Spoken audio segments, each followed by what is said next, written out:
let's say 20-minute time frame, or how much you want to develop it, for working on the things that you need to. So it's, and as you have to do it every day before whatever you're going to do, practice or games, it's a lot. If you add up every warm-up that you do, if you structure it properly, you end up with a lot of time. If it's 20 minutes a day, it's, I don't know, let's say 100 minutes a week.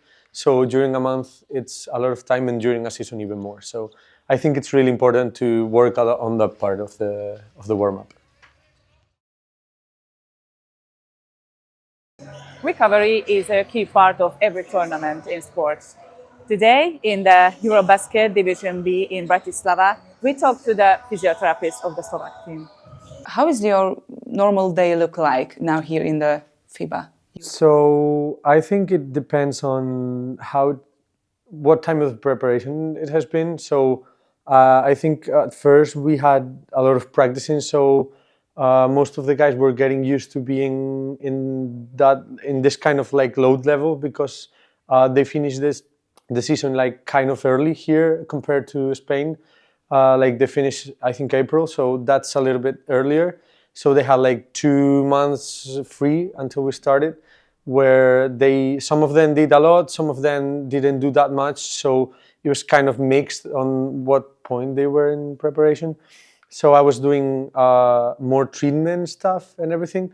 Right now in the championship, it's more like a routine, like we are living the same day every day, because also we play the same time every day on the group phase. So I think it's more like a routine where we get up, we go breakfast, then morning practice if anyone needs anything, or after that practice we can do something like treatment related or loosening up.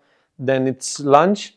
Then usually we go to the arena, we do our warm-up. Some players have more individual stuff with either the strength and conditioning coach or me. We play the game, and after the game, especially, we had 3 games in a row, so it was a lot of treatment, like maybe 5-6 of them every night after practice. We did also some recovery sessions, like ice baths, some mobility with the strength and conditioning coach also. So we were all doing it as a team, and then myself doing some individual treatments to, let's say, 5 or 6 each night, I'd say. And how do you prepare players before the game, like an hour before? Depends on who it is. So, for example, right now, Lukas Jędrkowski had like a hip problem on the first game. We had to check and everything. So he has some discomfort, so we are warming that hip really well with him, a little bit more individual. The rest have some individualization. We go to the gym before starting warming up in the court, because usually there's a game before. So we don't have that much time on the court to warm up, so we do some gym stuff with them. And then we get into the court and they warm up with the strength and conditioning coach, usually for half an hour, and they go right into the So game. it depends on the individual? Yeah, mostly we try to individualize as much as we can, because each of them has their own weaknesses and strengths. So we don't think it's the same for, let's say, a big man that a point guard, where they are in different points on the physical part. So we try to individualize as much as we can, but it's not easy also being with 12 players to be so individualizing for each of them. So we try to do it as much as we can, but sometimes it's hard to do it. What do you think? Can proper recovery significantly reduce the risk of injury? Or I think it can. I think recovery is an important part. Also, basketball is a sport of contact, so there are some injuries that you cannot control. On the preparation, we had a muscle injury related to a knee hit on the quad. So those type of injuries you cannot control, or someone falling over someone, that's hard to prevent. But I think muscle injuries nowadays, which are like a really big thing in sports, mostly in football, soccer, however you want to call it, I think you can reduce them a lot if you do a proper preparation in the gym. Players have a good base of strength, and then they have to be well on the nutrition side. They have to rest, which sometimes is hard, because we play, let's say, at 6 in this championship, most of the group phase games. We get here at 8:30 or 9, we have to dinner, we have to do treatments, recovery and everything. And players are so stimulated because of the game, like they are so awake that sometimes even though they want to go to bed early and try to rest, they end up falling asleep at 2 a.m. or 3 a.m. and next day you have to wake up at 7:30 or 8 to go to morning practice. So you have to try as many things as you can and do as much as you can. But sometimes it's hard because those type of individual situations where they can not fall asleep, where they are frustrated because the game wasn't that good as they thought. So I think it can reduce injuries, but sometimes working with a lot of people is really hard because each of us is different. So each of us have our mental thing and our physical thing. So it's kind of do as much as you can, but you cannot control everything. So you have to try and do it.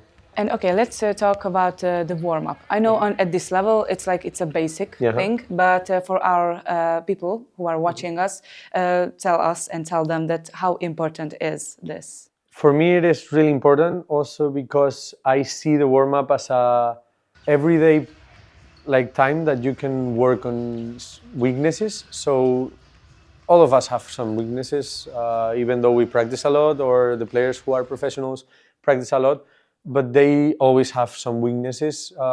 And the warm-up also it's the way of getting into the practice game, whatever you're gonna do after.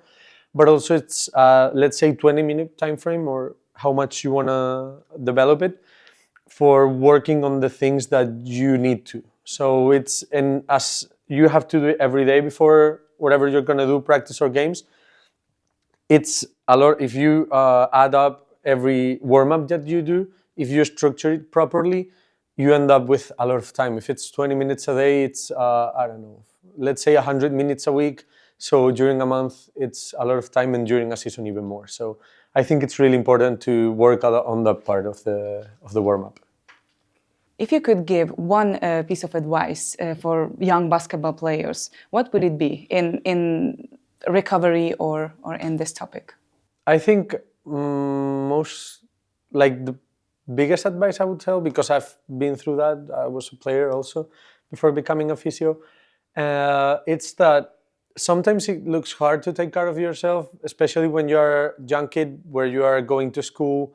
You have to do your homework, your exams, you have a stress because of that. You also go and play, maybe some of them twice a day practice, 2 games every weekend. It's hard to find the time to do recovery or to do preparation like gym, especially if you have a strength and conditioning coach in your club. But I think especially try to rest, try to eat food that it's good for you, don't eat junk food, and also as long as you can, try to surround yourself of professionals that can help you. So if you have access to a physio, go. If you have access to a good strength and conditioning coach, take advice from them. You don't have to go every day with them and work, because I know it's a lot of money usually. But if you have someone you can reach, try to learn as much as you can, even though you're young. Like I tried to, as a player, I tried to learn a lot when I was going to physios for treatments and try to know why they did something, so that I could try to apply it to my everyday life. Because I think most important thing on recovery and preventing injuries is being constant, not doing something one day, leaving it for a month, and then trying to come back to it. I think it's doing it every day, trying to recover every day, trying to take care of yourself every day, and the health is gonna stay as much as it can. It's gonna stay good.